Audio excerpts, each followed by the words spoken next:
जिसके सुनने से सब पाप नाश हो जाएं, कार्तिक मातम्य का लिखूं छठा अध्याय।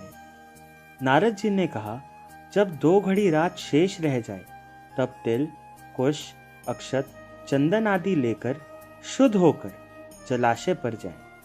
नहर की अपेक्षा नदी में स्नान करने से 10 गुना फल मिलता है और नदी की अपेक्षा संगम पर स्नान करने से 10 गुना फल मिलता है तथा तीर्थ पर स्नान करने से इन सबसे दुगना फल होता है। स्नान से पहले भगवान का ध्यान करके स्नानार्थ संकल्प करें। फिर तीर्थ में उपस्थित देवताओं को क्रमशः अर्घ्य, आचमनीय आदि देने। अर्घ्य मंत्र ये है, हे कमलनाथ आपको नमस्कार है, हे जलशाही भगवान आपको नमस्कार है, हे ऋषिकेश आपको प्रणाम है। मेरे दिए हुए अर्घ्य को आप ग्रहण करें। बैकुंठ, प्रयाग तथा बद्री आश्रम में जहाँ कहीं भगवान विष्णु गए वहाँ उन्होंने 3 प्रकार से अपना पैर रखा था। वहाँ पर ऋषि वेद यज्ञों के सहित समस्त देवता मेरी रक्षा करते रहे। हे जनार्दन, हे दामोदर, हे देवेश, आपको प्रसन्न करने के लिए मैं कार्तिक मास में विधिवत प्रातः स्नान कर रहा हूँ। आपकी कृपा से मेरे समस्त पाप नष्ट हो जाए। हे हरे, कार्तिक मास में व्रत तथा विधि पूर्वक स्नान करने वाला मैं अर्घ्य देता हूँ, आप राधिका सहित ग्रहण करें।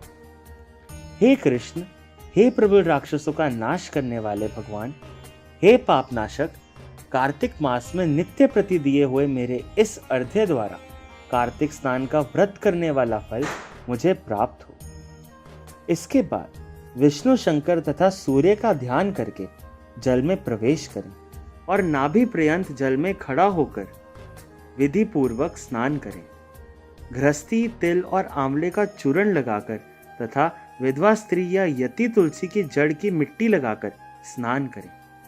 सप्तमी, अमावस्या, नवमी, त्रयोदशी, द्वितीया, दशमी आदि तिथियों को आंवला तथा तिल से स्नान नहीं करना चाहिए।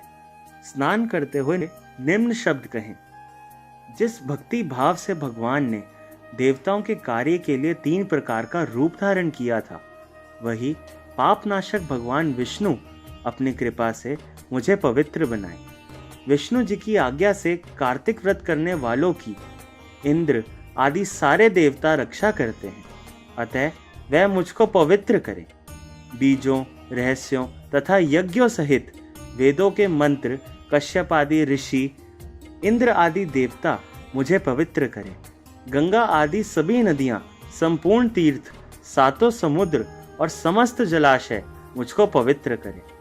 अदिति आदि सभी नारियां, यज्ञ, सिद्ध, सर्प और सब औषधियां, वह तीनों लोकों के पर्वत मुझे पवित्र करें।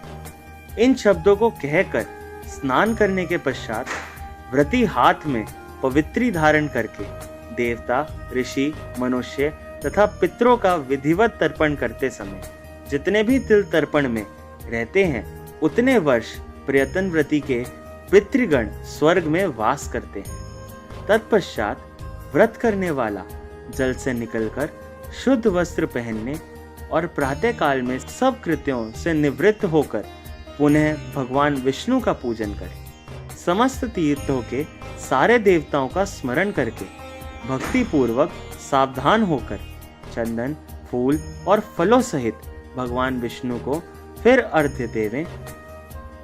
अर्घ्य मंत्र का अर्थ यह है, पवित्र कार्तिक मास में मैंने स्नान किया है। हे विष्णु जी, राधा के साथ आप मेरे दिए अर्घ्य को ग्रहण करें। पश्चात चंदन, फूल और तांबुल, पान आदि से वेद पाठी ब्राह्मणों का श्रद्धा पूर्वक पूजन करें और बार बार साष्टांग प्रणाम करें। ब्राह्मणों के दाएं पैर में तीर्थ रहते हैं, मुख में वेद और सारे अंगों में देवता निवास करते हैं। अपने कल्याण की कामना रखने वाले लोग ना इनका अपमान करें और ना इनके साथ विरोध करें। फिर एकाग्रचित हो भगवान विष्णु की प्यारी तुलसी का पूजन करें, उनकी परिक्रमा करें तथा उनको प्रणाम करें। हे देवी, हे तुलसी, देवताओं ने ही प्राचीन काल से तुम्हारा निर्माण किया है और ऋषियों ने तुम्हारा पूजन किया है। हे विष्णु की प्यारी तुलसी, आपको प्रणाम है। आप मेरे सब पापों का नाश करो। इसी प्रकार भक्ति पूर्वक जो लोग कार्तिक व्रत का अनुष्ठान करते हैं वह संसार से सुखों को भोगते हुए अंत में मुक्ति को प्राप्त करते हैं।